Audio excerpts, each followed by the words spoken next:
On retrouve sur place Ashrène Verdian. Ashrène, est-ce qu'on a davantage d'éléments maintenant sur ce qui s'est véritablement passé aux abords du Stade de France? Alors, ce que l'on sait, c'est qu'il y a eu au total 3 explosions qui se sont produites à 21h15, puis 21h20 et enfin 21h40. Elles ont touché 3 établissements. Tout d'abord un Quick, puis une brasserie appelée Events et enfin un McDonald's. 2 explosions se sont produites avant la mi-temps et une pendant la mi-temps. Le match, comme vous le savez, s'est déroulé jusqu'à la fin comme prévu. Les spectateurs sont restés à l'intérieur du stade. En revanche, vous le disiez à l'instant, François Hollande, le président de la République, ainsi que Bernard Cazeneuve, qui étaient présents lors de ce match amical, ont été évacués. Ils se sont ensuite dirigés vers le ministère de l'Intérieur, puis vers Matignon, où ils se sont réunis pour une réunion de crise avec Manuel Valls. Pour ce qui est des spectateurs du Stade de France, donc ils sont restés jusqu'à la fin du match à l'intérieur du stade.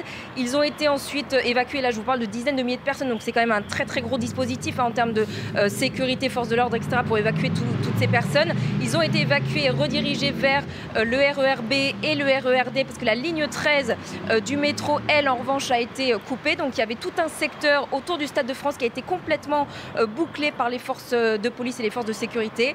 Voilà, actuellement, Raphaël, il n'y a plus personne autour du stade. Vous voyez peut-être derrière moi les forces de police qui quadrillent toujours le secteur, qui est totalement bouclé. Et vous entendez peut-être également autour de moi les sirènes du SAMU et des pompiers qui, sans doute, s'occupent des quelques victimes qu'il y a eu autour du Stade de France.